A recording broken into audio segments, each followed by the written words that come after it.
जब आपके यहाँ ओम प्रकाश नगर जोधपुर की बिटिया जेएनयू के स्कूल की बच्ची जब उनके साथ अन्याय होता है तो भाई आप भी कुछ करके दिखाओ। सिर्फ गाली देने से काम नहीं चलने का कि दूसरी सरकार खराब है। आपके राज में भी बहुत कुछ भला नहीं हो रहा है। इसलिए मेरा स्पष्ट संदेश है कि जब तक आपकी अपनी ताकत नहीं बनेगी आपको कोई पूछने वाला नहीं है। मेरी बात को याद रखना। किसी के पीछे खड़े होने के लिए नहीं कह रहा हूं आपको। मैं आपको पूंछ बनाने के लिए नहीं कह रहा हूं। मैं आपको मूंछ की लड़ाई लड़ने के लिए कह रहा हूं कि अपना हुक्का अपना मरोड़ और मन आया तो पिया नहीं दिया फोड़। ठीक है, अपनी ताकत बनाओ। जब आपका विधायक जीतेगा, जब आपका एमपी जीतेगा, आपका व्यक्ति सदन में होगा, फिर अगर अन्याय अत्याचार होगा तो फिर हम हिसाब करेंगे। हमारा एक एक अम्बेडकर सदन को चलने नहीं देगा, चाहे सदन ये वाला हो या विधानसभाओं के सदन है। तो सारी बात मैंने आपको बता दी। मैंने आपको इसलिए बुलाया कि मेरा जो गिरता हौसला है, जो गिर नहीं सकता आप जानते हो, लेकिन मैं आपसे पूछ लूं, क्योंकि कहते हैं पुनर्जन्म होता है, मैं तो मानता नहीं, लेकिन सच ये है कि जब वो गोली चली थी, मैं ईमानदारी से कह रहा हूं, मैंने अधिकारी को फोन करके कहा कि गोली तो लगी है लेकिन लगी कहां ये पता नहीं भाई। और पिछला जन्म भी जीवन भी आपके लिए था एक एक कतरा, और ये जीवन भी आपके लिए, ये ऐलान करने के लिए आपको बुलाया। दूसरा, सीबीआई जांच क्यों जरूरी है ये भी सुन लो। जो लोग ये कह रहे थे सुरक्षा के लिए गोली चलवाई या करा, तमाशा बना रहे थे, उनको आदत है मुझे नीचा दिखाने की, आदत है उनको, क्योंकि उन पे ये गरीब का बेटा पच नहीं रहा भाई, ये कमेरी माँ का बेटा पच नहीं रहा उन पे। तो मैं भी उनको बता देना चाहता हूं कि हो सकता है आपके मालिकों के हाथ भी इसमें शामिल ना हो। इसलिए मैं इसकी सीबीआई जांच चाहता हूं कि मेरे जान से ज्यादा, मेरी जान से, मेरे लोगों से ज्यादा दूसरों को क्यों प्यार हो गया है, वो क्यों मेरी जान लेना चाहते हो। तो प्रकृति के आशीर्वाद से, आप भाइयों के सहयोग से, प्रार्थनाओं दुआओं से मैं आपके बीच में, वरना ऐसा भी हो सकता है कि आज यहाँ आप इकट्ठा तो होते, मेरी तस्वीर लगी होती और आप रो रहे होते कि भाई हमारा भाई चला गया।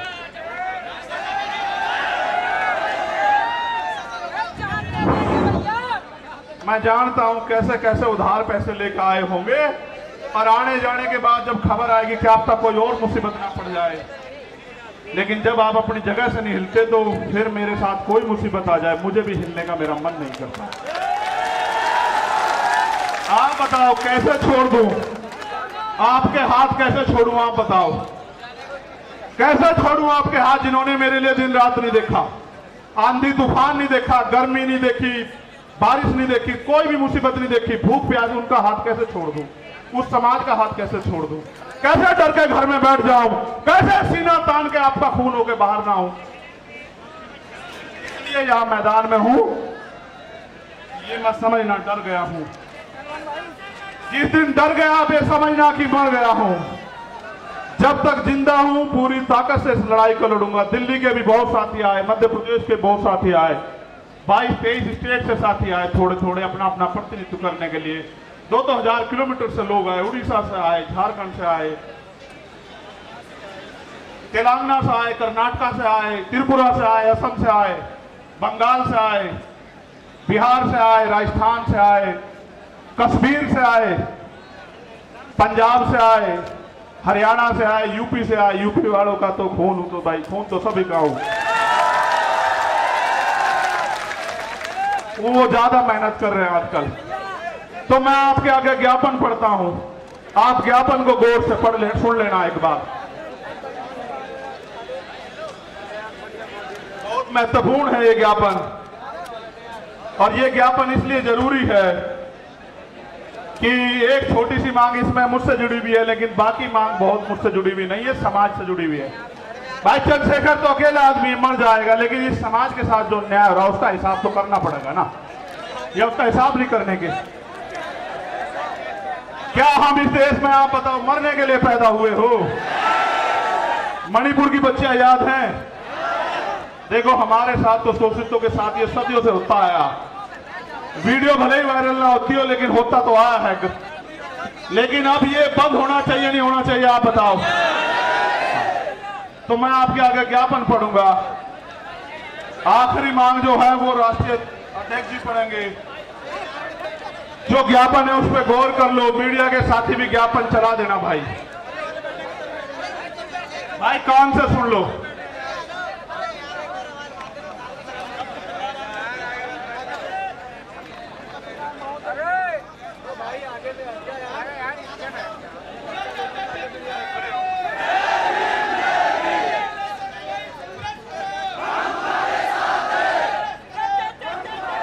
बाचू बोलो, ये गौर सुनो। जय भीम के नारे तो बहुत दिन तक लगा रहे हो, ये सुनो, इसी में है सब कुछ। निवेदन करना राष्ट्रपति जी के नाम ज्ञापन है, क्योंकि प्रधानमंत्री जी से उम्मीद खत्म हो गई है। प्रधानमंत्री जी तो उनका भी नहीं लड़ पा रहे लड़ाई जिनको सरकार बनाए। भाई बैठ जाओ। अरे मैं तुम्हें नेता बनाना चाहता हूं, तुम पत्रकार बनना चाह रहे हो, फोटोग्राफर बनना चाह रहे हो। बैठो यार, क्या कर रहे हो कमाल।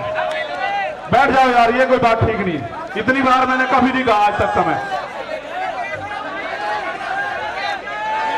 आज तक का रिकॉर्ड है, मैंने इतनी बार कभी निवेदन नहीं किया। आप जानते हो नहीं जानते हो? सुनो मेरी बात पे गौर करो, अब मत बोलो बस कोई भी। निवेदन करना है कि स्वतंत्र भारत के संविधान में समस्त नागरिकों को समानता, स्वतंत्रता और न्याय हेतु मौलिक अधिकार प्रदान किए गए हैं। साथ ही सदियों से हक वंचित वर्गों, विशेष रूप से जाति जनजाति के लोगों के अधिकारों की सुरक्षा व इनके विकास के लिए संविधान में विशेष प्रावधान किए गए। हमारा संविधान समाज के कमजोर वर्गों, SC, ST, OBC, माइनॉरिटी के कल्याण हेतु प्रतिबद्ध है। यथा संविधान अनुच्छेद 38 के तहत अनुसूचित जाति जनजाति राष्ट्रीय आयोग का गठन किया गया है। यह अवगत कराना है कि सदियों से SC, ST समुदाय के लोग सामंतवादी और घृणित जातिवादी क्रूर मनवादी मानसिकता का शिकार बनाए जा रहे हैं। हाल ही में मध्य प्रदेश में एक आदिवासी समुदाय के व्यक्ति का सिर के ऊपर अपर कास्ट के व्यक्ति द्वारा पेशाब करना आधुनिक भारत की क्रूर मानसिकता को दर्शाता है।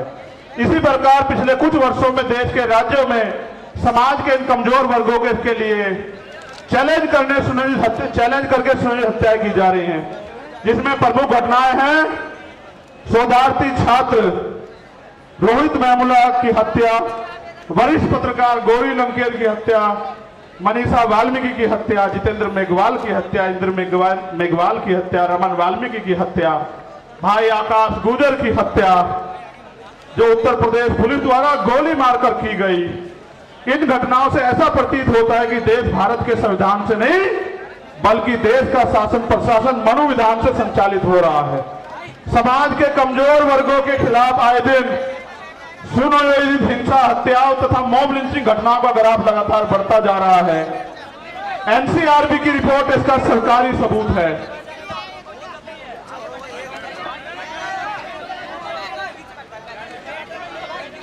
अब मैं आपको एक एक करके मांग पढ़ता हूं। पढ़ूं भाई?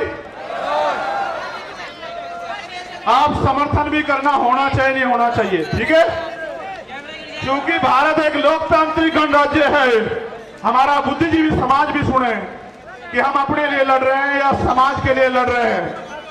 हम आपकी वोट से बने वो नेता नहीं जो राज्यसभा, विधानसभा, लोकसभा में तलवे चाट रहे हैं RSS और भारतीय जनता पार्टी के। हम आपका खून है, कल भी लड़ रहे थे, आज भी लड़ रहे हैं और हमेशा सड़कों पर लड़ते रहेंगे।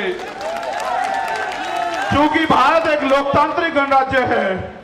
देश में 85% लोग SC, ST, OBC व अल्पसंख्यक समुदाय के हैं, जबकि हायर जुडिशरी अर्थात सुप्रीम कोर्ट व हाई कोर्ट में इन वर्गों का समुचित प्रतिनिधित्व नहीं है। इसके लिए इन वर्गों के जजों की समानुपातिक आरक्षण के तहत नियुक्ति सुनिश्चित की जाए। और इसका एक उदाहरण बता देता हूं। UPHTS में पिछले 10 साल में दलित समाज का एक भी बच्चा भर्ती नहीं हुआ। आप चेक करा लेना। उन्होंने एक षड्यंत्र कर रखा है, हम उनको हरा देते हैं कंपटीशन में, इंटरव्यू में वो हमें हरा देते हैं। उन्होंने कहा इंटरव्यू में 80 नंबर नहीं आएंगे तो भाई कामयाब नहीं मानने जाएगा। 70 से 79 देकर हमारे लोगों को निकाल देते। आप देखो लोकतांत्रिक भारत में एक जज नहीं बना पिछले 10 साल में। आप इस बात को समझो कितनी बड़ी साजिश है। पिछड़े वर्ग के भी 2-4 बड़े होंगे। ये बात आपको इसलिए बता रहा हूं कि आपके नेता जिनको आपने वोट से बनाया उनको इस दिखाई नहीं देता भाई। जब आपका जज ही नहीं होगा तो फिर 10 लाख का जुर्माना तो लगेगा भाई, या नहीं? फिर संविधान के अनुच्छेद दूसरी मांग है, ये होनी चाहिए नहीं होनी चाहिए पहले वाली? संविधान के अनुच्छेद 38 के तहत गठित राष्ट्रीय अनुसूचित जाति जनजाति आयोग को एक संवैधानिक संस्था है। इस आयोग को प्रत्येक राज्य में गठन हो, जिसके अध्यक्ष सेवानिवृत्त हाईकोर्ट के जज हो।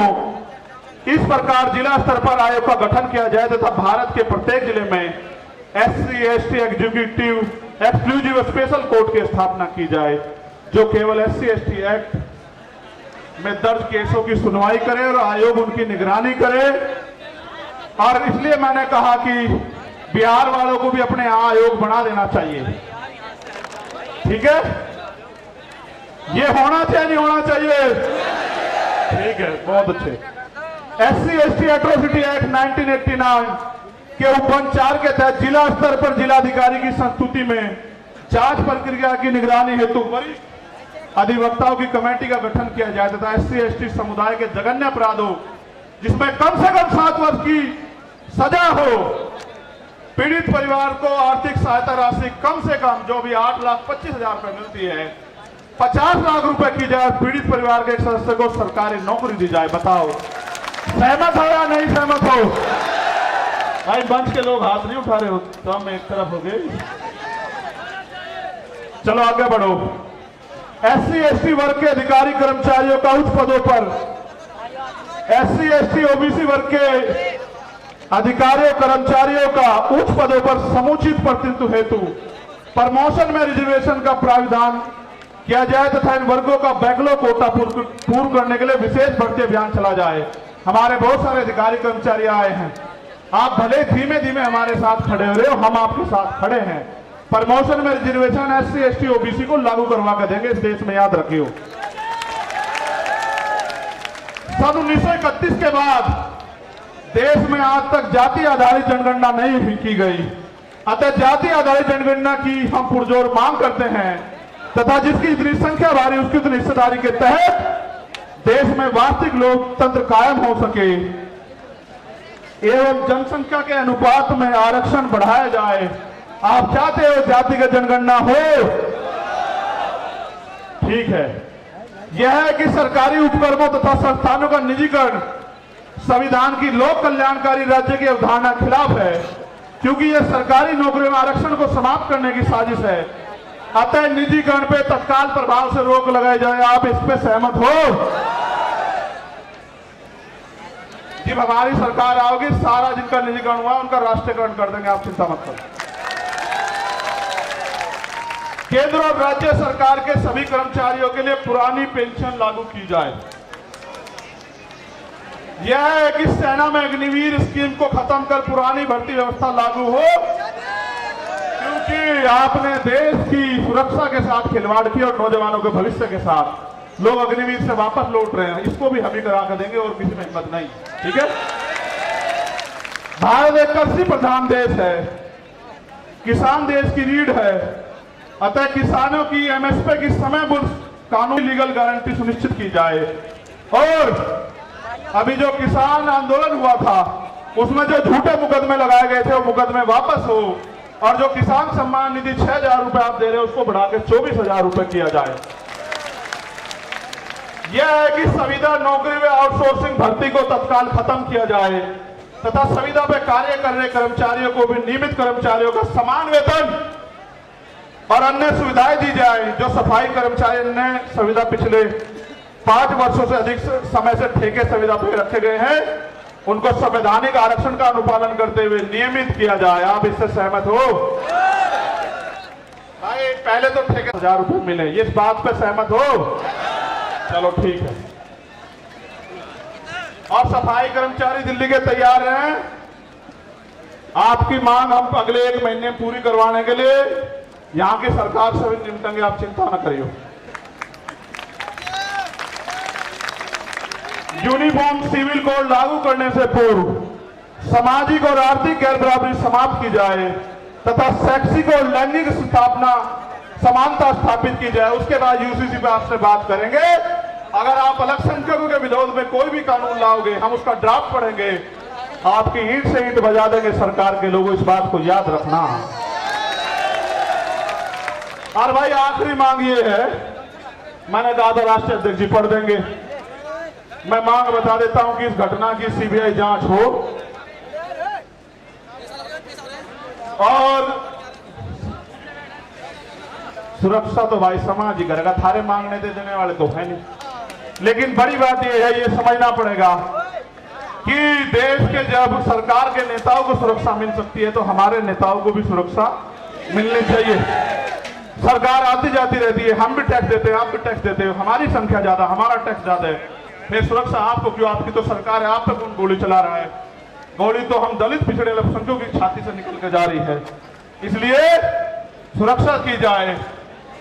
मुख्यमंत्री जी उत्तर प्रदेश को मैं कहना चाहता हूं, अगर वो संत है और अगर वो न्याय की बात करते हैं, कानून के राज की बात करते हैं, तो वो वहां से पैरवी करें। और केंद्र सरकार अगर सच्ची है, उनका हाथ नहीं है स्टेट गवर्नमेंट का और केंद्र गवर्नमेंट का, तो वो उस रिक्वायरमेंट को जो है, जो यूपी गवर्नमेंट भेजे, उसको फाइनलाइज करके ऑर्डर करे सीबीआई जांच के। हम बताएंगे कि इसमें सांप चूहे शामिल हैं या बड़े बड़े अजगर जो है शामिल हैं। आपको पता है पहलवानों के मामले में न्याय कैसे हुआ, आपने देखा, आपको याद है, पहलवानों का समर्थन भी हमारे साथ है। और यहां मणिपुर की कुछ बेटियां भी बैठी है, वो मिलना चाहती है, मैं उनको भी सुनूंगा। और हमारी बहन प्रतिभा जी, वो भी यहां आई हुई हैं, जो पूर्व विधायक है नवलगढ़ से, उनका भी धन्यवाद। बहुत सारे साथी जिनके नाम छूट गए, यहाँ ओम प्रकाश रहेगा, हमारे छोटे भाई की सिस्टर, सरकार बनाओ, ठीक है, तो वो भी बिटिया यहाँ आई हुई है। और बहुत सारे हैं जिनके साथ अन्याय अत्याचार हुआ, सब लोग आए हुए हैं। और एक अगर मध्य प्रदेश में हम लोग पहले तो लड़ाई लड़ ही रहे मध्य प्रदेश के लोगों को, राजस्थान के लोग कहना चाहता हूं, भाई मेरी जान की रक्षा तो हो जाएगी, चलो सुरक्षा भी इंतजाम हो जाएगा, लेकिन आम जमीन पे तो आप लोग भी लड़ रहे हो। पूरे भारत में बिहार हो, बंगाल हो, राजस्थान हो, मध्य प्रदेश, यूपी हो, उत्तराखंड हो, आपकी रक्षा कौन करेगा? आपको भी तो गोली चल सकती है। इसलिए हमें सुरक्षा की नहीं, अपनी सुरक्षा की नहीं, समाज की सुरक्षा की जरूरत है। इसलिए सरकार सुरक्षित माहौल लागू करे, और अगर सरकार पे सुरक्षित माहौल लागू नहीं हो तो सरकार कुर्सी छोड़े। क्यों जबरन चिपक के बैठे हो भाई? आप मणिपुर को न्याय नहीं दे सकते, आप राजस्थान में न्याय नहीं दे सकते, आप बिहार बंगाल में न्याय नहीं दे सकते, आप दिल्ली में न्याय नहीं दे सकते, आप मध्य प्रदेश में और केंद्र से न्याय दे सकते। तो भाई हम अपने लोगों को ये कहना चाहते हैं आप सब लोगों के सहयोग से कि राजस्थान के लोग मेहनत करने पे आ जाओ, मध्य प्रदेश के लोग मेहनत करने पे आ जाओ, छत्तीसगढ़ के, तो इसी बार जो है आपका सत्ता की चाबी आपके हाथ में मध्य प्रदेश राजस्थान में आ जाएगी, छत्तीसगढ़ में। क्योंकि चुनाव जैसा होगा उसमें 5-7 वोट विधायक जिसके पास होंगे उसके पास चाबी होगी, और हम काम करने वाले लोगों को लड़ा रहे हैं, तो हमारा विधायक जो है हो सकता है वो चीफ मिनिस्टर बन जाए या डिप्टी चीफ मिनिस्टर बन जाए, आपकी सरकार में हिस्सेदारी हो जाए। इसलिए आपसे कहूंगा मध्य प्रदेश राजस्थान के लोग ज्यादा काम करें और आप यहां आए पुणे।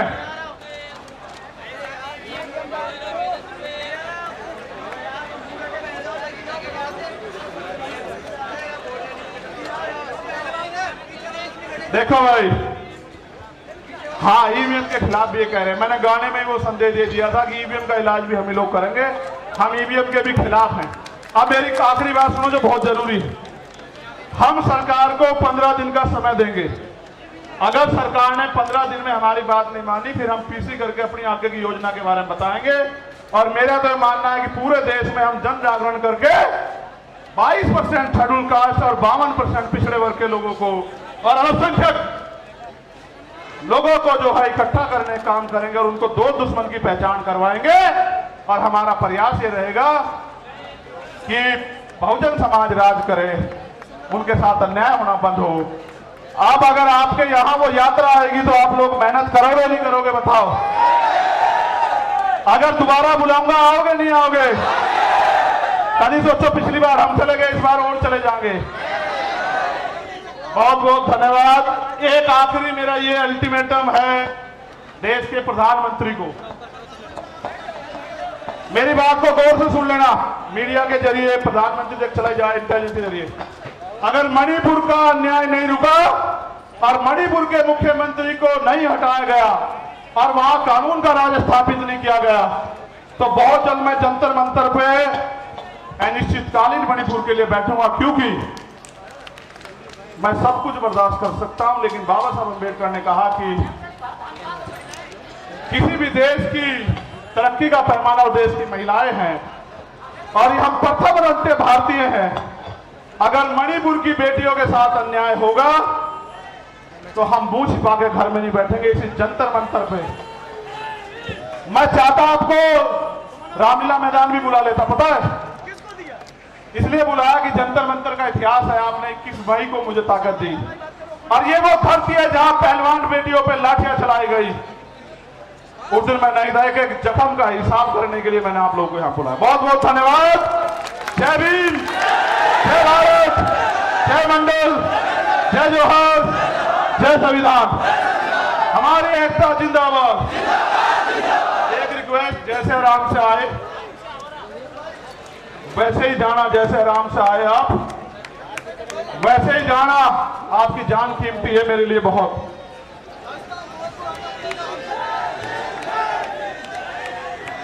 जो जैसे आए ऐसे ही जाना। आपने देश को बता दिया कि भीम आर्मी आजाद समाज पार्टी झुकेगी नहीं। धन्यवाद।